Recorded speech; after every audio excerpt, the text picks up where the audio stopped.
चलिए question number 21 में चलते हैं। 21 में कहा गया है कि Rajan does not dare to face a principal. Rajan 21 Rajan does not dare to face her principal, sorry his principal होगा, हिज सॉरी रजनी है, Rajni does not dare to face her principal, her principal. अब यहां समझने का काम करते हैं। ऑप्शन ए बी सी और डी की बात करें। ए में डज रजनी है, does Rajni, does see, does see, doesn't see, doesn't see और doesn't Rajni, doesn't Rajni word के यहाँ यूज किए गए। अब सेंटेंस जब हम लोग पढ़ते हैं तो Rajni doesn't dare to face a principal. Rajni name of a girl है, तो गर्ल के लिए हम लोग किस सब्जेक्ट का यूज करेंगे, यानी प्रोनाउन का सी का। ए और डी गया। सेंटेंस निगेटिव है तो टैग कैसा चाहिए, पॉजिटिव चाहिए। सी गया, पी। 22 में आते हैं। 22 में कहा गया है, क्वेश्चन है 22 का कि don't cheat her, don't cheat her. अब आपको पता होना चाहिए इंपरेटिव सेंटेंस में क्या होता है। जब लिखा हुआ है don't cheat her, imperative sentence की खासियत होती है, इंपरेटिव सेंटेंस, इंपरेटिव सेंटेंस से क्या करते हैं हम लोग, किसी को ऑर्डर देते हैं, रिक्वेस्ट करते हैं, एडवाइस करते हैं, सजेस्ट करते हैं, प्रोहिबिट कर सकते हैं, अवेयर भी करने का काम कर सकते हैं, रिक्वेस्ट कर सकते हैं। ये सारे काम इंपरेटिव सेंटेंस का होता है। और सबसे इंपॉर्टेंट बात यह होती है कि इंपरेटिव सेंटेंस हमेशा वर्ब के फर्स्ट फॉर्म से स्टार्ट होता है। वर्ब के किस फॉर्म से स्टार्ट होता है, वर्ब के फर्स्ट फॉर्म से। जैसे यहां कह दिया जाएगा bring a packet of, bring a packet of bread, bring a packet of bread यहां क्यों यूज किया गया है, तो यहां ब्रिंग वर्ब का फर्स्ट फॉर्म है, यानी दिया हुआ सेंटेंस कैसा है, इंपरेटिव सेंटेंस है।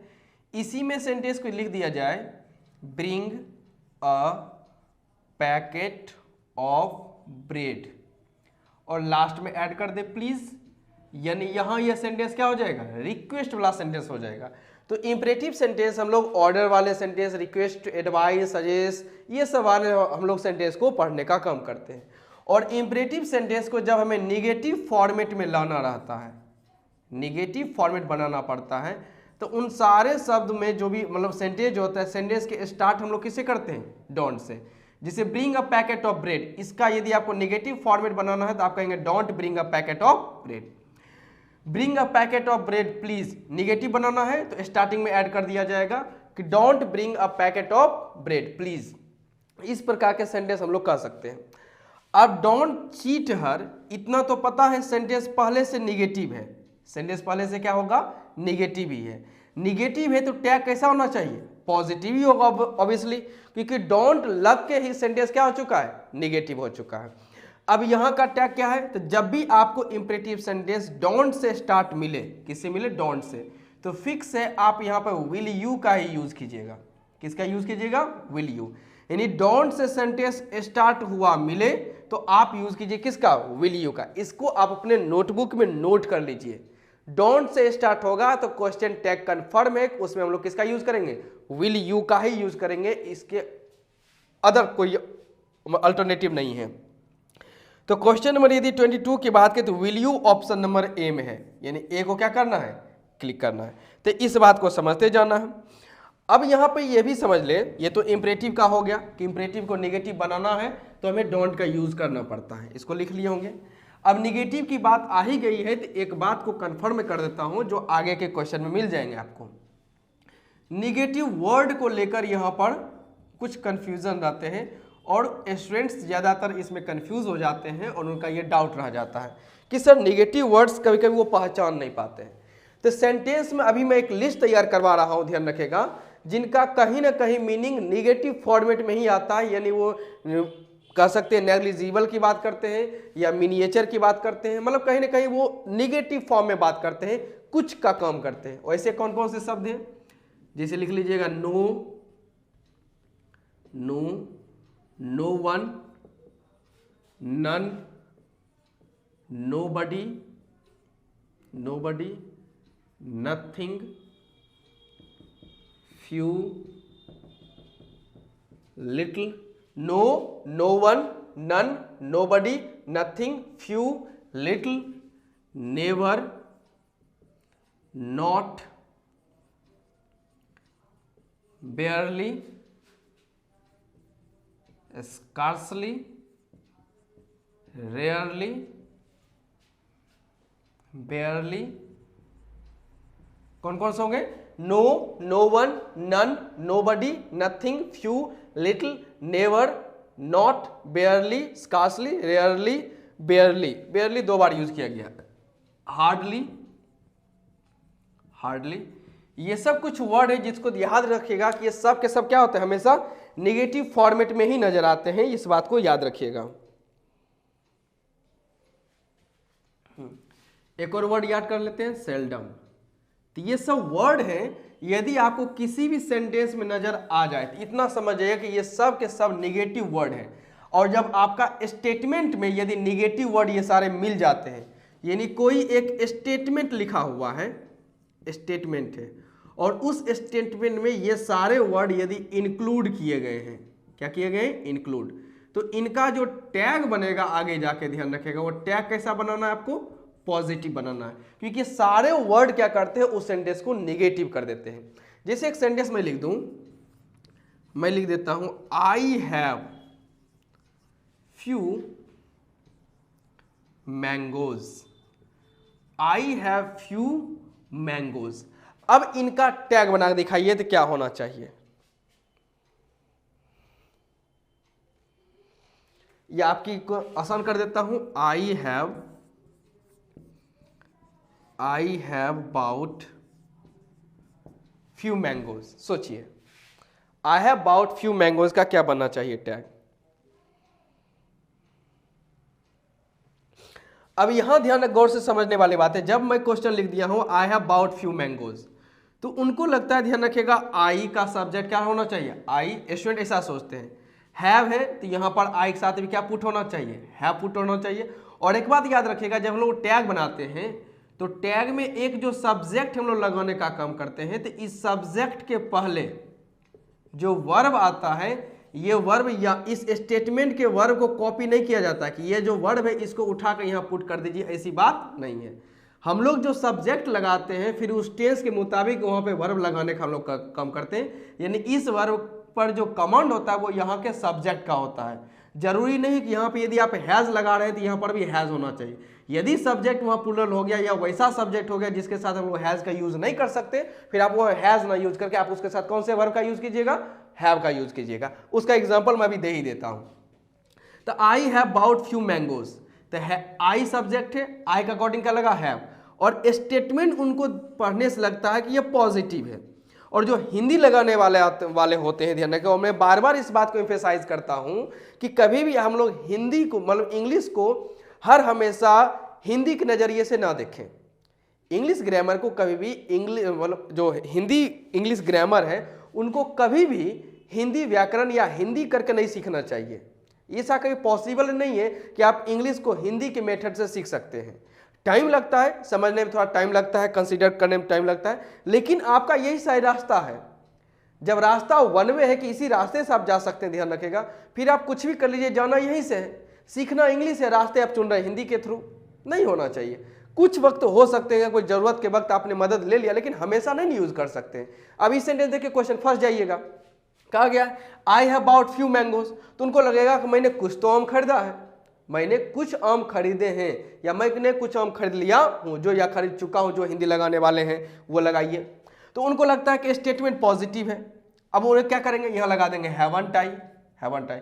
आपका टैग हो गया गलत, टैग गलत है, टैग ये सही हो नहीं सकता है। रीजन है, ध्यान रखेगा, शब्द होते हैं फ्यू, ए फ्यू, ओके, और the few, few, a few, the few. फिर होते हैं लिटिल, अ लिटिल, फिर आते हैं द लिटिल, द लिटिल। अब इसका मैं आगे क्लास करवाऊंगा ध्यान रख समझने के लिए। अ फ्यू और ए लिटिल जो है ये निगेटिव वर्ड है और ये दोनों आपको पॉजिटिव वर्ड है। निगेटिव वर्ड कैसे मान लीजिए, आप मार्केट जाते हैं, आपको घर से पेरेंट्स ने बोला था कि आप जो है लमसम मान लेते हैं कि आपको कहा गया कि 20 मैंगोज लेकर आने के लिए, 20 मैंगोज लेकर आने के लिए मार्केट से काम है। आप मार्केट से आए आम खरीद कर, जैसे 2 या 3, तो 20 की जरूरत थी, आप लाए हैं 2 या 3, तो 2 या 3 का क्या काम, 20 मैंगोज की जरूरत थी and you have brought only 2 और 3 mangoes, so it is negligible in the amount of 20। ये 20 के अमाउंट में क्या है, नेग्लिजिबल है, ये ना के बराबर है। पहले पिताजी या माताजी कह सकते हैं कि ये 2 भी लाने की क्या जरूरत है, इसे फेंक दो मार्केट में या फेंक दो बाहर, 2 भी लाने की जरूरत ना, यानी उनके लिए निगेटिव है, उनके लिए क्या है, निगेटिव है। अब आपने सपोज किया आपने पेरेंट्स से मांगा कि मुझे 500 रुपीज चाहिए, कितना रुपीज चाहिए, 500 रुपीज, उन्होंने तुम्हें 50 रुपीज थमा दिया। अब 500 की जरूरत है, 50 का क्या काम जी, 500 में बुक देने वाला है, मार्केट में बुक पब्लिश बुक खरीदने में लगेगा 500 रुपीज, और आपके वहां तो 50 रुपया, ये तो 9 के बराबर है जी, तो ये क्या कहिएगा, 9 के बराबर रुपीज है। तो वही यहां पर तब 50 रुपया कुछ तो है, लेकिन भाई अमाउंट के 500 के कंपेरिजन में ये तो निगेटिव आ रहा है। तो वही यहां पर ये फ्यू और लिटिल हमेशा क्या करते हैं, निगेटिव बताते हैं, जिस वजह से यहां पर आपको हैवंट आई का यूज ना करके क्या यूज करना चाहिए, हैव आई। और हिंदी लगाने वाले यहां पे मार खा जाते हैं, हिंदी जो लगाते हैं वो यहां पे क्या कहा जाते हैं, मार खा जाएंगे, क्योंकि उनके माइंड हिंदी में चल रही है। इसलिए मैं कहता हूं कि हिंदी नहीं लगाइए, हर वक्त तो जरूरी नहीं है, कभी कभी छोड़ भी देना चाहिए। और ज्यादातर चांस है कि आने वाला टाइम में इंग्लिश सीखना हो, कभी इंग्लिश से यदि पकड़ बनानी रहती है तो हिंदी को छोड़कर पढ़ें, इंग्लिश टू इंग्लिश समझे, टाइम लगेगा लेकिन बेहतर जाओगे और बेस्ट बनोगे, इसमें कोई दिक्कत नहीं, और दिन ब दिन आप बेहतर बनते जाइएगा। तो इतना याद रखिए कि ये सारे के सारे वर्ड क्या है, निगेटिव है, निगेटिव है तो टैग क्या बनाना है, पॉजिटिव, इस बात को नोट कर लीजिएगा। अब इसी के साथ रही बात, एक बात और मैं बता देता हूं, ध्यान रखिएगा, वो सब्जेक्ट को लेकर है, ये तो वर्ब को लेकर थी, सब्जेक्ट लेकर क्या है ध्यान रखिएगा, कुछ वर्ड्स हैं, ध्यान रखिएगा, वर्ड्स हैं, जिसे कहा जाएगा nobody, nobody, anybody, somebody, everybody, ये सब कुछ शब्द हैं। या हो सकते हैं समबडी की जगह आपको सम भी नजर आए, हो सकता है सिर्फ आपको फ्यू भी नजर आए, या हो सकते हैं मोस्ट नजर आए, ये भी हो सकते हैं, मैनी भी हो सकते हैं, कोई दिक्कत नहीं। तो ये सब कुछ वर्ड्स हैं, जब आपको सेंटेंस में ये सब के सब सब्जेक्ट का काम करेंगे, किनका काम करेंगे, सब्जेक्ट का। तो आप दूर जाके जो टैग में हम लोग जो सब्जेक्ट बनाने का काम करते हैं, ध्यान रखिएगा, तो इन सब का जो सब्जेक्ट बनता है उस सब्जेक्ट जगह हम लोग एक पुट करते हैं, सब्जेक्ट दे का यूज करते हैं, किसका यूज करते हैं, दे का। ये nobody, anybody, somebody, everybody, some, few, most, many, इन सब का टैग किससे बनता है, सब्जेक्ट रूप में। यहां पर हम लोग किसको रखते हैं, दे को रखने का काम करते हैं, इस बात को समझने का काम कीजिएगा। इन सब का टैग क्या है, दे का ही काम करता है। एक मिनट,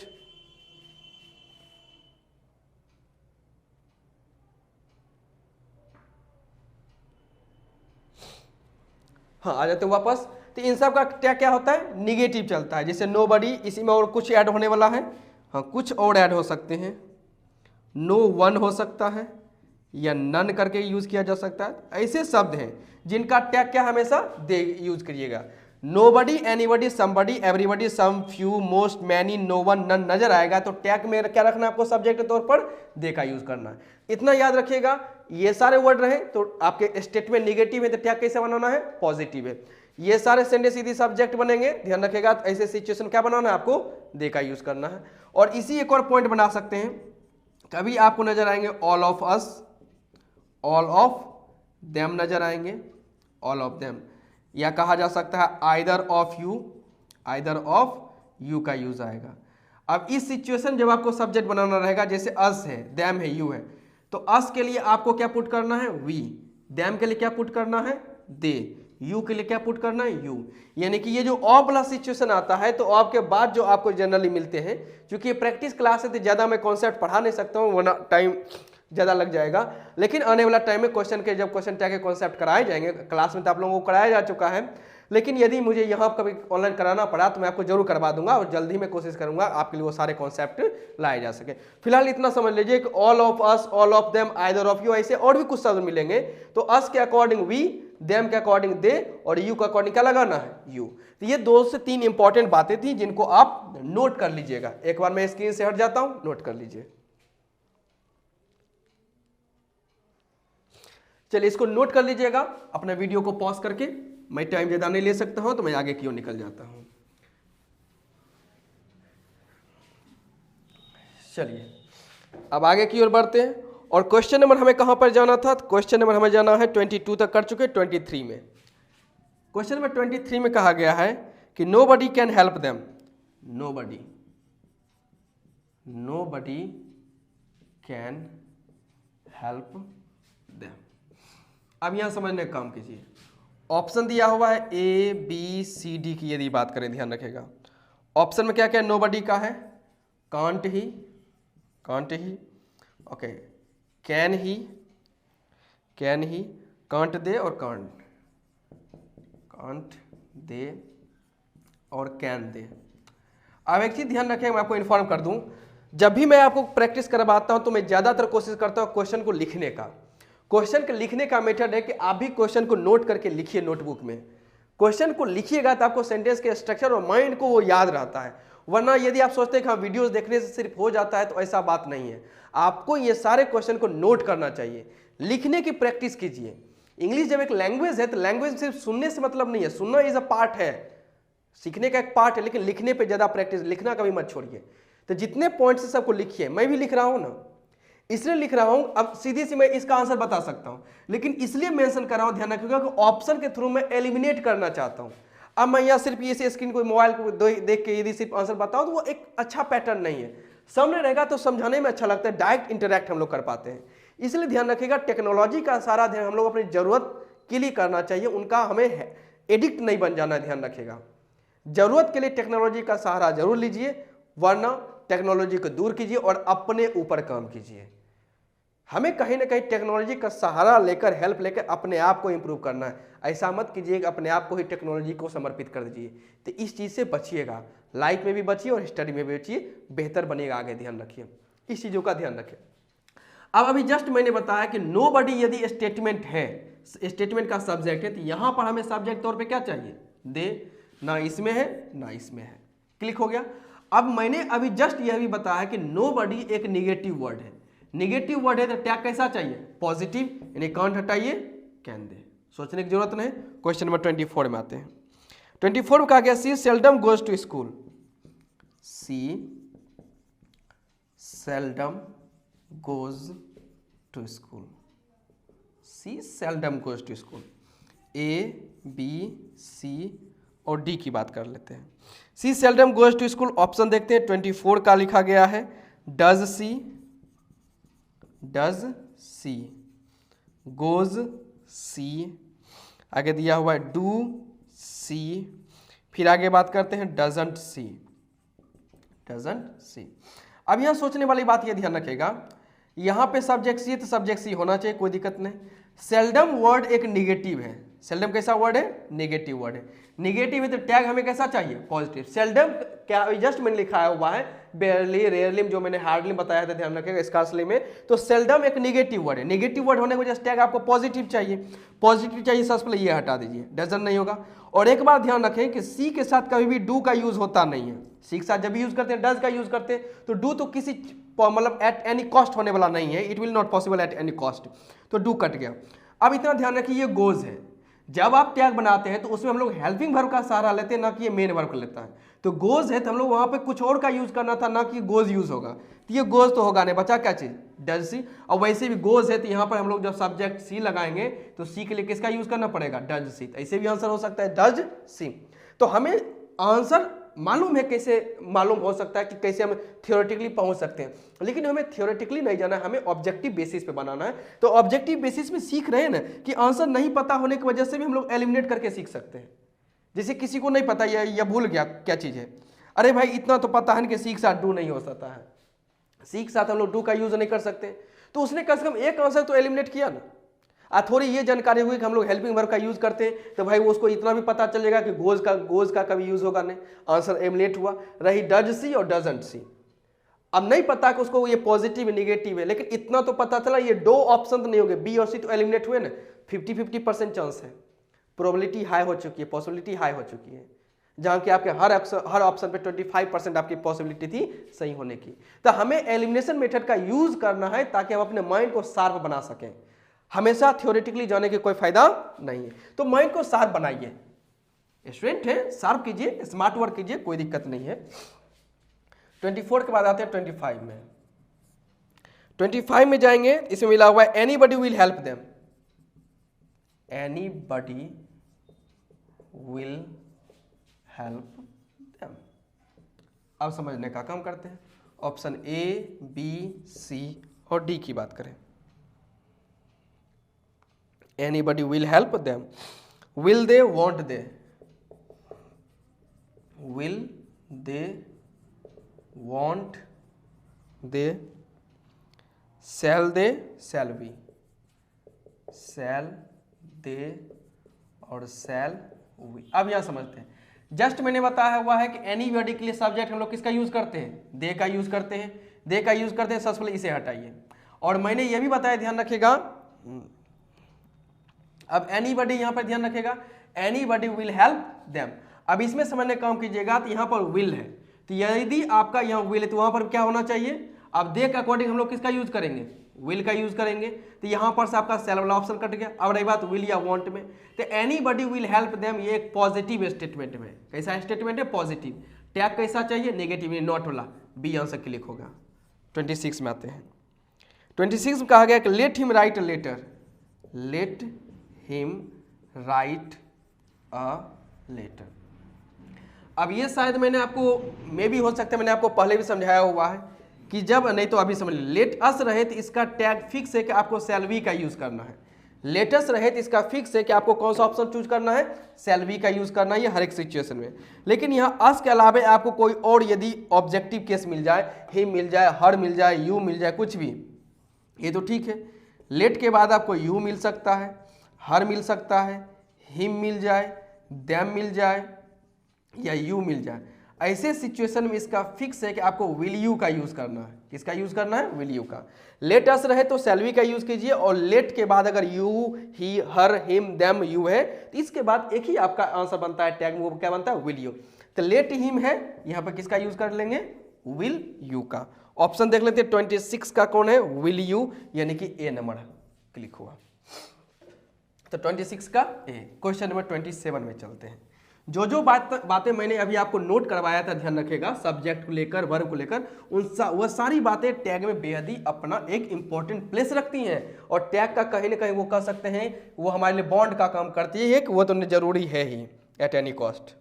आगे आते हैं 27 में, लीजिए 27 question. All of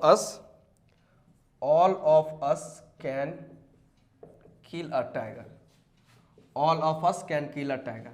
option A, B, C और डी की बात कर लेते हैं। 27 में कहा गया can we, can't all can और कांट वी। अब इतना ध्यान रखिएगा, अभी मैंने बताया हुआ है कि जब आपको ऑल ऑफ अस नजर आए तो अस के अकॉर्डिंग सब्जेक्ट किसका यूज करते हैं, वी का, क्योंकि अस एक ऑब्जेक्ट का काम करता है और उस ऑब्जेक्ट का सब्जेक्ट कौन है, वी है। तो मुझे टैग में क्या चाहिए, वी, ना इसमें है ना इसमें है, यानी ना बी ना सी। रही बात अब यहाँ कैन और कैंट वी, तो all of us can kill a tiger, इसमें एक भी निगेटिव वर्ड नहीं, यानी कि स्टेटमेंट कैसा है, पॉजिटिव। टैग कैसा चाहिए, निगेटिव। निगेटिव किसमें है, डी में आंसर है, यानी 27 का आंसर क्या हो जाएगा, डी नंबर। 27 से आते हैं 28 में। 28 की बात करें, either of you is responsible for this work, either of you is responsible for this work, either of you is responsible for this work। अब वही बात होगी ऑप्शन ए, बी, सी और डी में। 28 में आते हैं। 28 में कहा गया is you are you, aren't you, aren't you, और यहां यूज किया गया है नन का यूज। आइदर ऑफ यू में ऑफ के बाद यू पुट किया गया, यानी यहां पर भी मुझे सब्जेक्ट के तौर पे क्या चाहिए, यू। अब यहां देखिएगा इज है, तो स्टूडेंट क्या करते हैं, ध्यान के यहां पर इजंट यूज कर देंगे, आंख बंद करके वो इज का इज रख देते हैं। होने वाला नहीं है भाई, क्योंकि यहां पर जो वर्ब है इसका सब्जेक्ट आइदर है, और यहां पर जो टैग का सब्जेक्ट है उसका सब्जेक्ट यू है, और यू का अकॉर्डिंग तुम इज लगा नहीं सकते, यानी तुम्हें यहां से ये हटा क्या लिखना पड़ेगा, आर लिखना पड़ेगा। तो either of you is responsible for this work, यहाँ पे कौन सा पुट होना पड़ेगा, आर का यूज करना पड़ेगा। कंफर्म हो गया। अब आपको देखना है टैग पूरी तरीके से यहाँ क्या है, पॉजिटिव है, टैग क्या है, पॉजिटिव है, तो मतलब सॉरी स्टेटमेंट यहाँ जो दिया गया है यह पॉजिटिव है, तो टैग कैसा चाहिए, नेगेटिव, यानी लगाइए आर का क्या हो जाएगा, आरंट, यानी आंसर होना चाहिए aren't you, C number answer.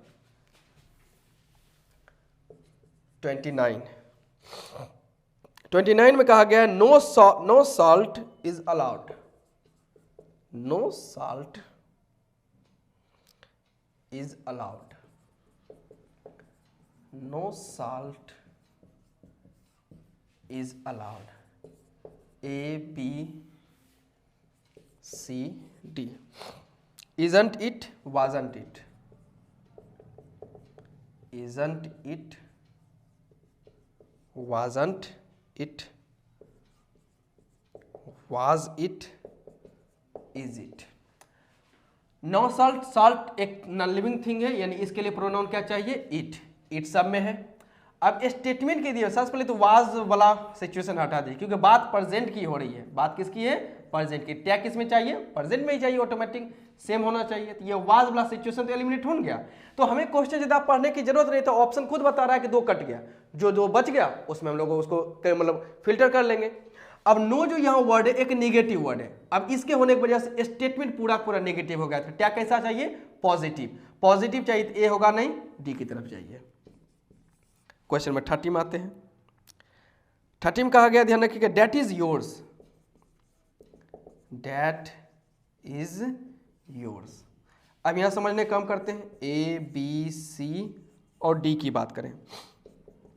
Is that, isn't that, is that, isn't that, is it, is it, और एक कहा जाएगा इजंट इट। अब यहां छोटे पॉइंट और भी नोट कर लीजिए, दिस और डेट स्टेटमेंट में रहे और ये अकेला रहे, कैसा रहना चाहिए, अकेला, किसी के साथ नहीं रहना चाहिए, तो इसके लिए प्रोनाउन क्या आता है, इट। यहां पर वही रहेगा, दीज और दोज, ये रहे तो इसका टैग में सब्जेक्ट क्या बनता है, दे का यूज करता है। तो यहां पर डेट अकेला है, तो इसके लिए सब्जेक्ट के तौर पे क्या होना चाहिए, इट होना चाहिए, ना कि डेट लिख देना चाहिए। तो ए और बी तो कैंसिल। अब डेट इज योर्स में स्टेटमेंट पॉजिटिव है, टैग कैसा होना चाहिए, निगेटिव होना चाहिए, यानी सी कैंसिल, आंसर क्या हो गया, क्लिक हो गया डी, यानी 30 का आंसर नंबर क्या हो गया, आंसर हो गया डी। तो 30 क्वेश्चन हम लोग अभी कंप्लीट कर चुके हैं, और आज की ये क्लास जो ध्यान रखेगा, मेरे अकॉर्डिंग ध्यान रखेगा, according to, sorry in my opinion, क्योंकि अकॉर्डिंग टू का यूज किसी और के लिए करते हैं, इन माय ओपिनियन। तो इन माय ओपिनियन आज की क्लास जो रही, ये आज की क्लास बहुत सुंदर रही, क्योंकि मैंने आपको बहुत कुछ पॉइंट्स भी बताए जिसका टैग हम लोगों ने अच्छा खासा यूज कर लिया। 30 क्वेश्चन हो चुके हैं, अब चलते हैं क्वेश्चन में 31 की तरफ। प्रैक्टिस छोड़ना नहीं, प्रैक्टिस बहुत करना है, ओके।